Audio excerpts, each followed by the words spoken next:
Hi guys, welcome back to my YouTube channel. It's Ellie, Etanga, and yeah, I'm back. I kind of ghosted.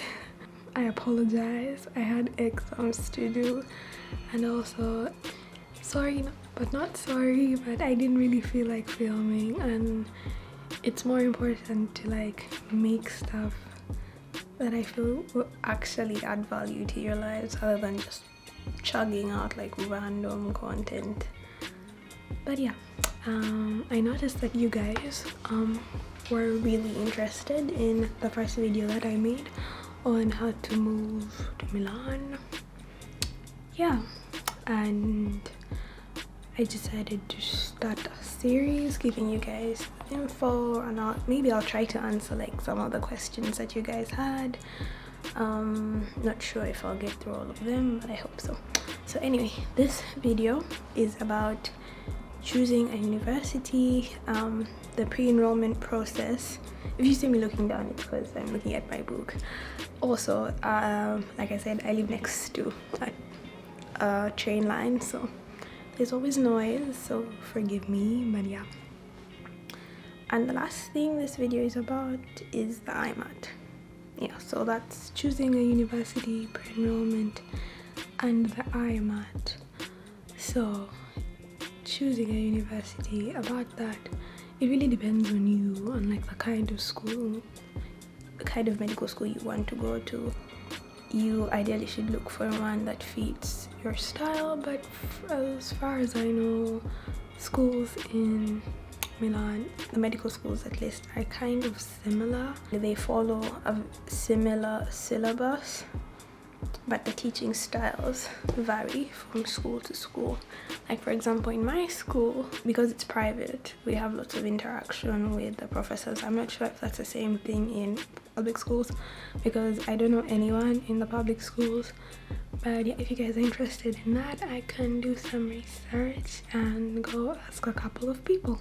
Things like location, like the food, the nightlife, and most importantly, according to me, living costs. Guys, Milan is expensive, like no cap. Like what I pay for like my private room in Milan, I could probably get like an entire apartment in Turin or in some other place like in Tuscany. So yeah, pick a place that is within your budget. That's my advice. Also, like the weather varies. Like if you're looking for like a more Mediterranean, like close to the sea type of thing, then you're probably going to want to go like somewhere down south or like central-ish, because the north tends to have like pretty cold winters. But I mean, if you want to ski during the winter, if you like to do like mountain climbing and hiking and all those very strenuous activities, then yeah, the north is probably a better place for you, because it's like what, a 1 hour train to the mountains. Anywho, the next thing that I'm going to talk about, is the pre-enrollment process. Now this one is super important because it is a prerequisite to be accepted to any university in Italy as an international student. I don't know the process for EU students, like if you're part of the European Union, because I am not part of the European Union, so I don't know anything about it. So about the pre-enrollment process, what you're going to want to do is go to the Italian embassy or consulate in your country and ask for a form called Form A. Keep in mind that all this information will probably be on your school's website, so this is just like a summary, like if you feel lazy or if you just wanted like to hear it from someone who's already here. And with this Form A, what you're going to need to do is collect your high school diploma. I already talked about the high school diploma in my first video. I'll link it up somewhere. And it needs to be notarized. Essentially, it has to be verified and it has to have like a stamp of authorization from the relevant ministry or body that's in charge of education in your country. And another thing is that you need to attach translations into Italian, even if it's in English, because mine is in English and I had to translate my high school diploma, and I had to use a translator who was recommended by the embassy, because you can't just use any old person. It has to be someone who is recommended. Yeah, and the second thing that you have to do is, I think you need like a passport photo, because they have to authenticate that too, and a couple of other things. Don't worry guys, I'll leave the information, I'll leave links in the description like I did for the past video, because like I might forget some stuff, but you'll find it all below.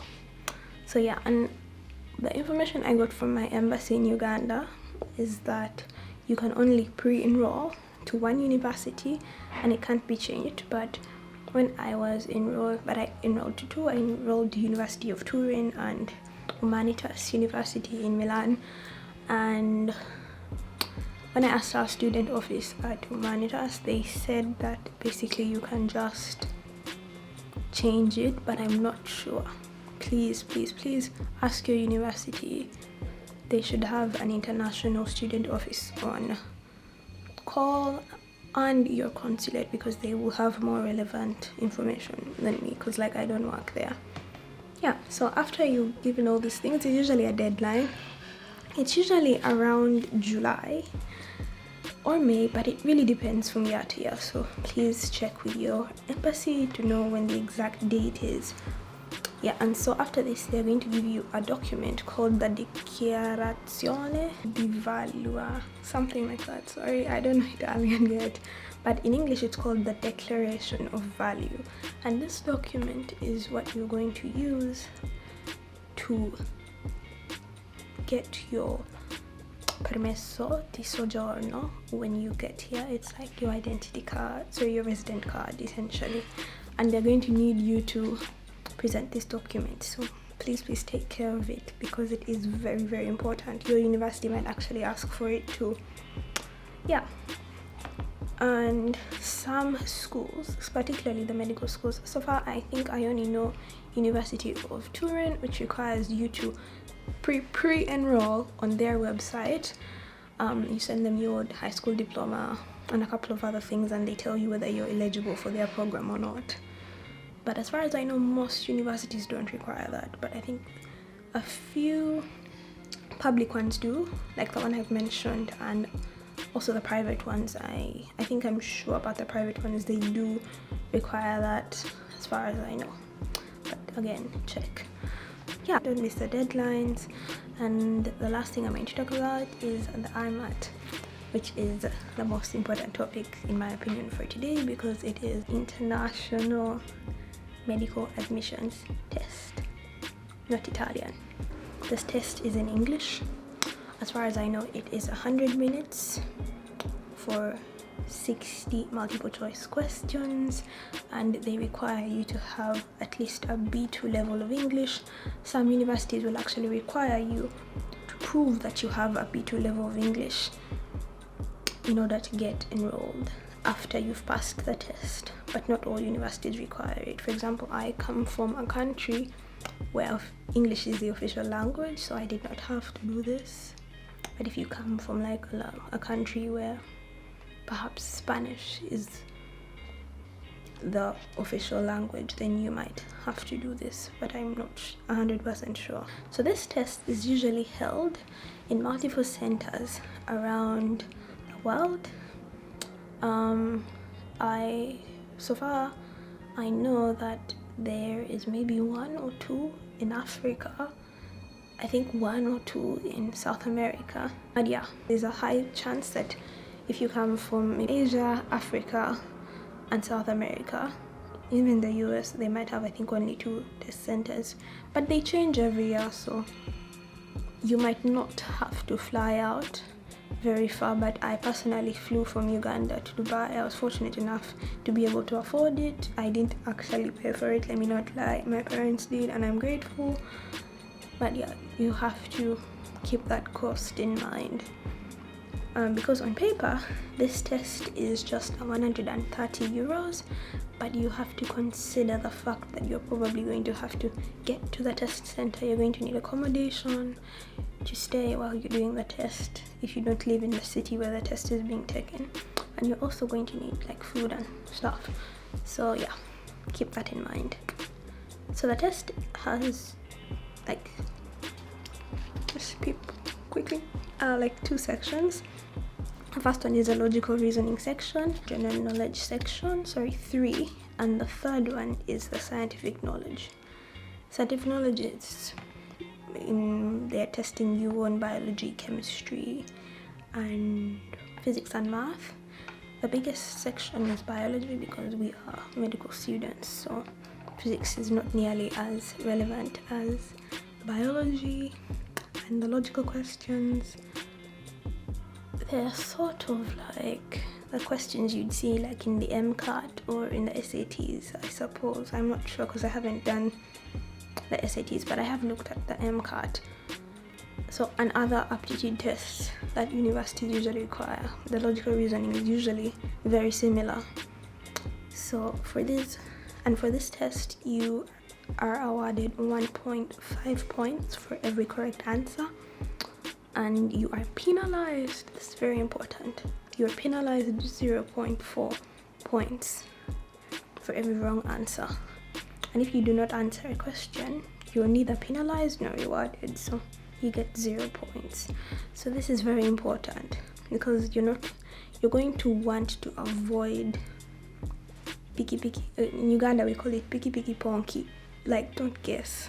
If you don't know, just leave it blank, because if you don't know, you're more likely to lose 0.4 points than to get the right answer. And as far as I know, these tests, every point matters because it is a ranking list, so you would not want to lose a place simply because you guessed and it reduced from your correct points. Yeah.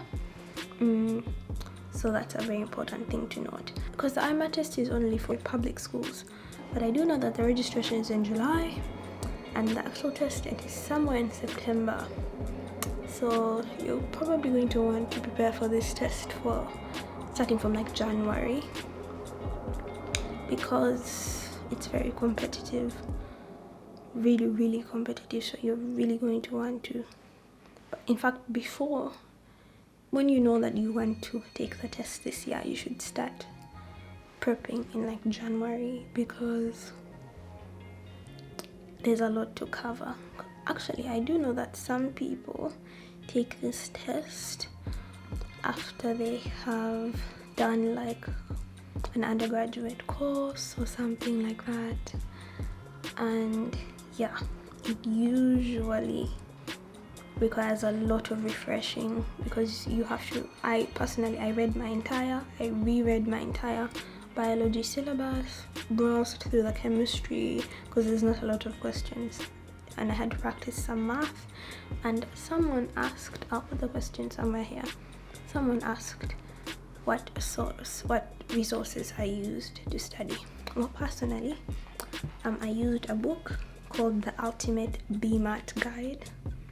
Yeah, I went through the entire book. It has about 2,000 questions. They're quite a lot, so it was really good practice, because although it's not the same exact test, it does test the same skills, I assume. So it was really good practice, and you can get it online. And also I used past papers. Past papers are really important. You're going to want to go through like all the previous papers of the years before, because sometimes they repeat questions. Yeah, so you're going to want to be familiar, especially for the honestly, in my opinion, the biology section wasn't as hard as the logic reasoning questions, because I had never done those before. If you were lucky enough to have done them in school, good for you, you're a step ahead. I had never seen them, so I needed to do as many as possible. In fact, if you want to I would advise that you practice at least the logical reasoning part. You practice MCAT questions too, practice BMAT questions, practice UK CAT questions, and all the other aptitude tests, even GMAT. Do their logic reasoning, because the questions more or less test the same things. Another very important thing I did, actually the most important thing for me, was joining a study group. You're going to have to dig around on the internet a bit, but eventually you should find one, or you can be proactive and create one yourself. And on these groups, it was just a couple of people, maybe we were 100 or 200 or so, and we were all preparing for the IMAT, and we used to share questions that we found hard and like do them. And personally, I was really active on my group, so it helped. My questions weren't always right, but it helped a lot, because you can't buy every single practice book. But if there's lots, I'm sure you all know that if there's lots of people, each of you having different books, you've instantly increased your question bank. Yeah, so you have way more questions to practice with. Yeah. So another thing to mention is that there is an official website where you'll have to register for the IMAT. It's called Universitally. Silly name. Yeah, and on this website, once you access it and you pay for your test, you will be able to access a ranking list after the test, and also pre-pick your top public medical universities. Please note that if you are non-EU, your first choice is really the one that matters, because in Italy they use a system called scrolling, in that everyone who placed a certain university as their first choice is given priority, and they rank those people up according to their results on the ranking list. And then if like a university wants 60 people, they'll take the first 60 people from the ranking list who put them as the first choice. And usually that first round, because there are so few spots for non-EU students, usually that first round is all we get. The spots are usually filled up after that round, so be careful, think very hard about which university you want to go to, because your first choice is probably the only choice. For EU students, if you live within the European Union, you have a much higher chance of getting enrolled on the second round after they have picked the first round, because like I said, every university sets a cutoff point. So if all the people who put their first choice in that university don't get it, then, and you did, but you put them as your second choice, then you're likely to get in. That's only for EU students. So yeah, be careful, because the EU students have a lot more spaces available.